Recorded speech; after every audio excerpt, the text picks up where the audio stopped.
Hello, everyone. Rosalind is doing something phenomenal with technology. Let's see if it works. I am coming to you through Zoom, and it looks like it's working. So I just want to welcome all of you. Thank you for being here. This is Roz Henderson. I am here to serve all those in my tribe. All those who are a little fearful, uncomfortable with sales, but want to make a consistent income. We are here at the Wednesday Spotlight, where I share tips, techniques, ideas that's going to move the needle for you so that you are enjoying profitability. So, all this week, what has been our theme? Our theme is that we cannot fix what we can't see. And fear wants to somehow keep our heads in the sand, ignoring the fact that there are things that we can do through action, through motion, to banish fear, develop our skills, and as a result, become much more confident, much more persuasive as salespeople. And that's what we're going to talk about today. But first, I'm going to ask you, when you see this recording, to go ahead and drop in the comments where you're from. I'm from Los Angeles, and I'm looking at the sky. It's a little gray. It's been gray for these last few days, threatening to rain, but it just hasn't done it. So that's where I'm at. Where are you from? All right. So when you want to get really good at something, how do you go about it? Do you A, read a book? Do you B, take an exam? Or do you C, do it and then get feedback? Well, I want everybody to pat themselves on the shoulder because I know what you answered. You said to get good, I need to do it and get feedback. Notice that I said two things: do it and get feedback. Feedback is very, very crucial to doing something well. We need to be under someone's supervision. I was reading somewhere a little story about this young man who just really wanted to get on his high school varsity baseball team. So every morning he got up around 4:30 in the morning before school and he was practicing his swing. He was dedicated. Rarely did he miss practice. He was just swinging away. But he was noticing that his swing, it unfortunately was not resulting in being able to hit more balls or to hit balls further.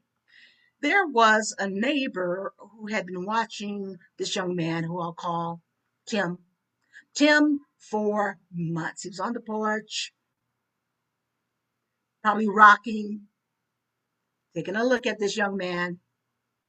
And finally, he said to him, "Look, Tim, if you would just move your hips this way, position your elbows this way, then I'm telling you, you would improve your swing." 5 minutes. It took 5 minutes of instruction. And when Tim did what he was told, he was able to bat that ball further and harder than he ever had. This gentleman was someone who was very familiar with baseball, was steps ahead of him, and could highlight for him what needed to be done to get better. Needless to say, this gentleman in time was able to get on the varsity high school baseball team. So here's the point. The point is very important here, that we need to be under the watchful eye of someone who is steps ahead of us in that skill that we're still learning to perfect. So important. So I want you to always be under some type of mentorship. Okay. Sometimes you can get it for free. Sometimes you might have to pay. But this is what you get when you're getting trained. You're going to uh, be able to grow faster because that mentor is going to be able to see things that you just can't see. It's going to be able to give you techniques and tips to help you improve your skill.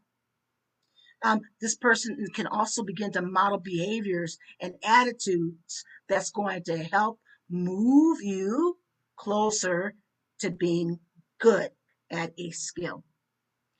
Research tells us over and over again that if you want to learn something, doing, having your hands on something, kinesthetic is the best way to learn.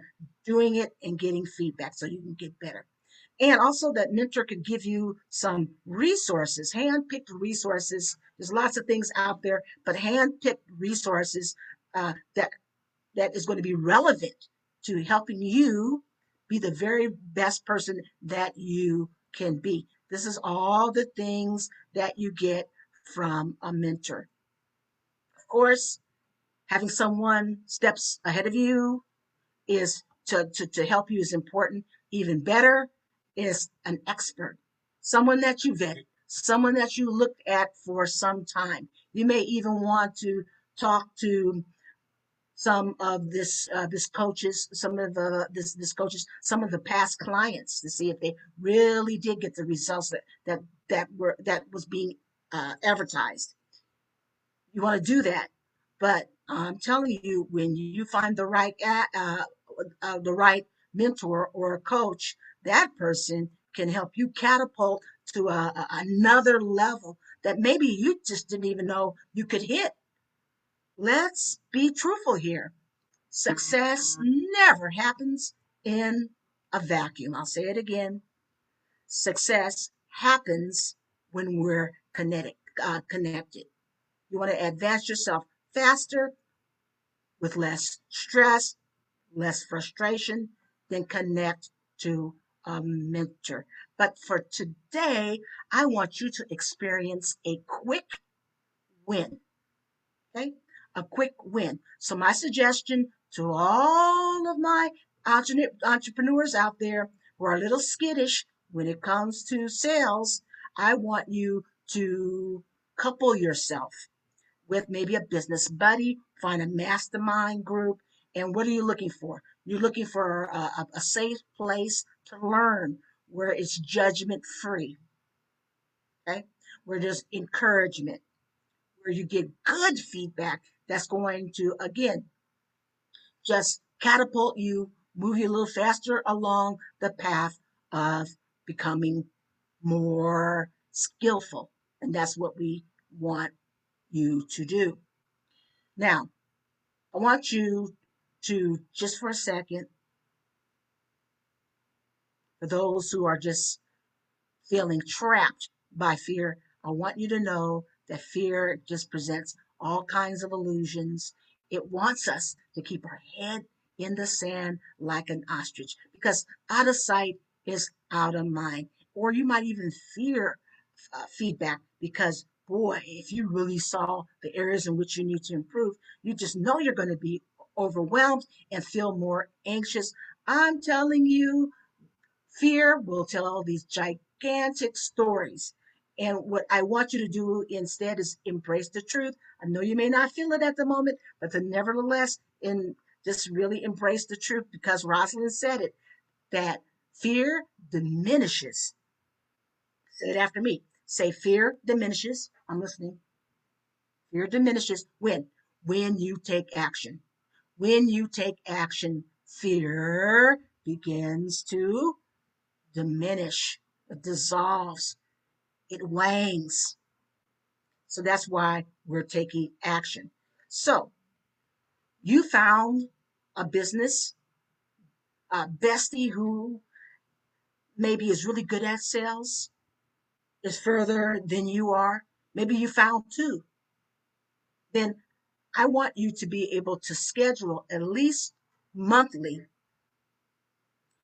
a practice session. A practice session. Okay? A sales practice session. You can do it on Zoom. In fact, I prefer Zoom. I'll tell you why. Because you get to see the body language, you get to see gestures, you can connect tonality and all that better. You can even somehow, it just seems that you're able to hone in on the language being used a little bit better. So that's my first choice. But even if you're on a conference call, That's good. That's the second best way to go about it. Do it. Again, if you had 2 or 3 people, all of whom are there to practice and to get better at sales, that is great. Because if you have some people who are steps ahead of you and you have a couple of people sharing their feedback, guess what? You benefit so much because now you're getting some quality information that you can use to improve upon each step of the sales system. So that is something that I suggest. Moving on. Um, just to inform you, we have a 9-step sales system that I teach in my Mega Money Sales program. Now, I'm going to give you the steps and you can use it as reference. Maybe you can even create a rubric. I'm in the process of doing that and probably will offer that to you, but use it as a rubric as you, for your very first meeting, present a full on sales presentation. Use this rubric. It's going to help you identify, first of all, where your strengths are. Okay. We can develop our strengths also, but also areas that we want to shore up so that we become more professional salespeople. So here are the 9 steps to our sales system. First is lead generation. You're going to set an appointment. How do you build rapport and trust? How do you identify a prospect's need? Then you're going to go into sharing benefits to close. Handling objections. That's a big one with a lot of people. Handling objections is a place where a lot of people need to get better, follow up, and qualifying leads.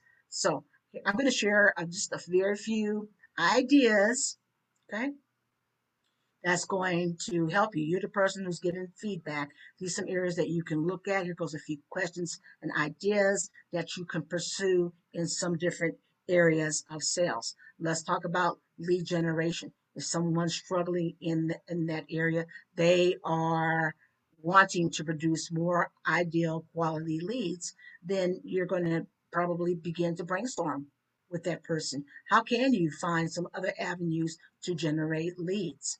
If you're not really attracting your ideal client, then you got to dig a little bit deeper. Why is that?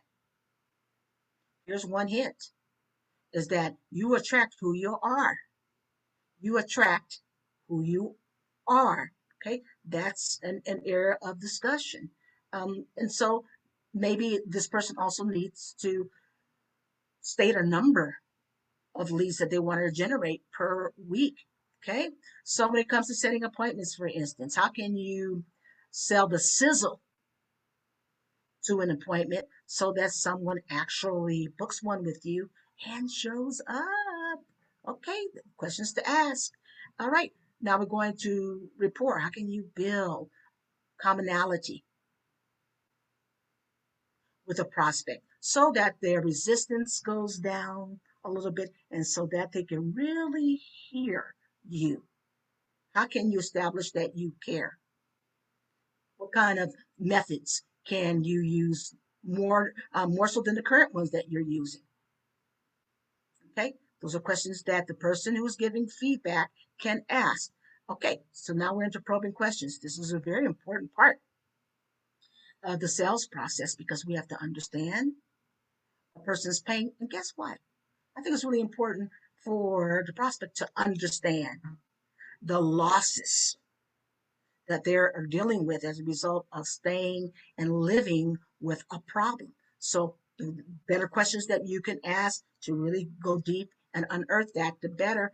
And you can give suggestions as someone who's giving feedback. Next, how can you better marry the benefits of your service or your product with the prospect's problem or pain points? Hmm. Maybe there are things that you need to say, ways that you need to position your product so that you're doing that a little bit more effectively. Okay. And then objection handling. That's always an area that so many salespeople want help with.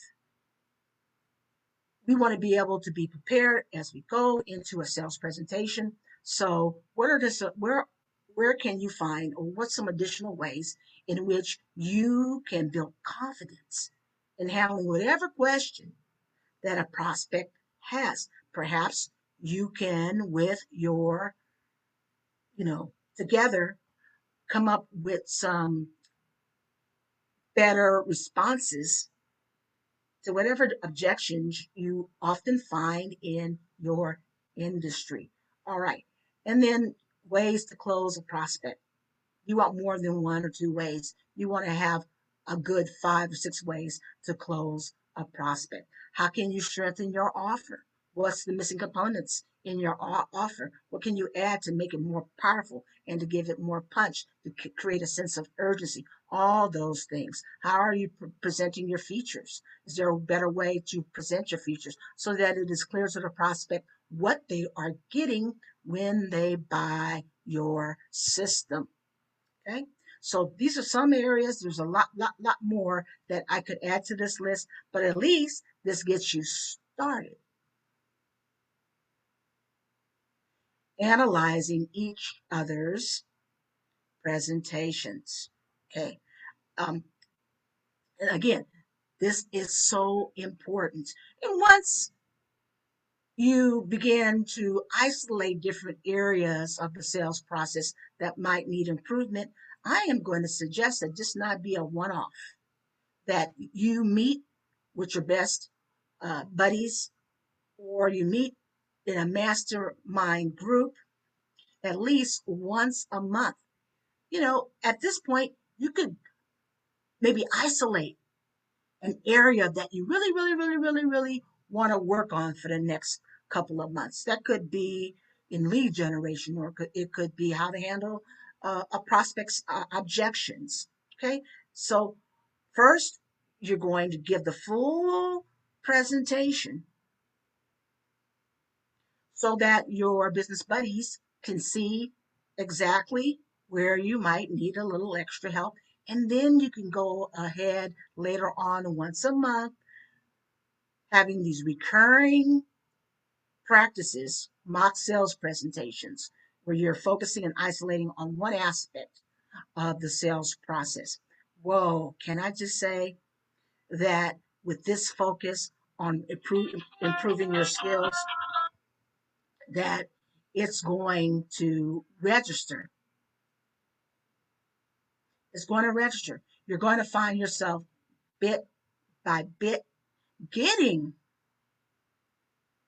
really good at sales, building confidence. Okay. And this confidence comes through practice, practice, practice. The only way to get good at objection handling is practicing objection handling. The better way to get really good faster at closing a sale is what? Practicing closing a sale. We want to do that in a safe learning environment instead of trying to do that stumbling and bumbling, right? We don't practice in front of a prospect. So let's just wrap things up. Hopefully, you've learned a lot, and I hope you're still, putting in the comments where you're from, throw in what the weather's like. I want to know. All right. So here's my quick summary: is that what you can only improve what you see. So we're going to just struggle away from fear. We're going to close our ears to fear, and we're going to get moving, because movement diminishes fear.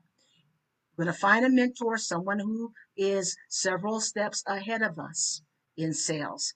And why do you want a mentor? Because you don't know what you need to improve on. You don't always know all the ins and outs of that. Someone needs to point out the subtleties to you.